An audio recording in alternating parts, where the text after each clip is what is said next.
बघा 1.6 मधील तिसऱ्या नंबरचं गणित आहे. यामध्ये जोडमूळ संख्यांची जोडी ओळखायची आहे. जोडमूळ संख्या ओळखण्यापूर्वी अगोदर ह्या संख्या दिलेल्या संख्या मूळ संख्या आहेत का बघून घ्या. जर असतील तर त्या जोडमूळ संख्या कशा प्रकारे असणार हे मी नंतर सांगेन. अगोदर ही मूळ संख्या आहे का. 13 ही मूळ संख्या आहे का. हो आहे. परंतु 15 आहे का. नाही. 17 आहे पण 15 नाही.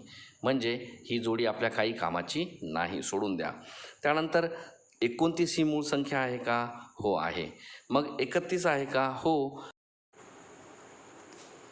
त्यानंतर बघा 29 ही 29 ही मूळ संख्या आहे. तर 31 पण मूळ संख्या आहे. ही जोडी असू शकते. याच्यावर शकते ह्यामुळे म्हटलं आहे कारण ह्या दोन जोड्या चेक करायच्या बाकी आहेत. बघा यामध्ये आणखीन ही मूळ संख्या आहे का. 73 तर 73 ही मूळ संख्या आहे. परंतु 75 मूळ संख्या नाही. म्हणजे ही जोडी आपल्या काही कामाची नाही. त्यानंतर आहे 69 तर 69 ही मूळ संख्या नाही. 67 आहे परंतु इथे 69 दिलेलं आहे म्हणून 69 मूळ संख्या नाही. आणि 71 आहे म्हणजे ही पण जोडी आपल्या काही कामाची नाही आहे ना. म्हणजे जी कामाची आहे ती ही आहे. मग ही जोडमूळ संख्या आहे का. तर हो ही जोडमूळ संख्या आहे. पण मग आहे तर ती कशी ओळखायची आहे म्हणून.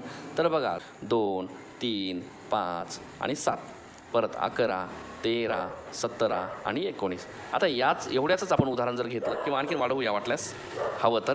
बघा त्यानंतर आहेत 23 29 31 आणि 37. आता ह्यांचा आपण अभ्यास करू. थोडक्यात माहिती म्हणजे अशी आहे की 2 3 ह्या सलग येणाऱ्या आहेत म्हणून ही जोडमूळ संख्या होऊ शकत नाही. 5 6 आणि 7 म्हणजे 2चा यामध्ये फरक आहे म्हणजे ही जोडमूळ संख्या आहे. बघा 2चा फरक असेल तर जोडमूळ संख्या असतात. कारण अशा मूळ संख्या ज्या दोघांच्या मधामध्ये 2चं अंतर असेल. ठीक आहे ना. म्हणजे बघा कसं ओळखायचं. 7तून 5 काढले 2 राहतात.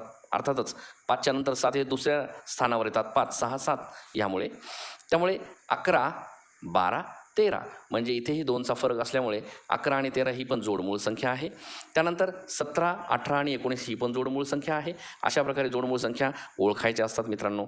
23 24 25 26 29 नाही ही जोडमूळ संख्या होऊ शकत नाही. याचा काही संबंध नाही.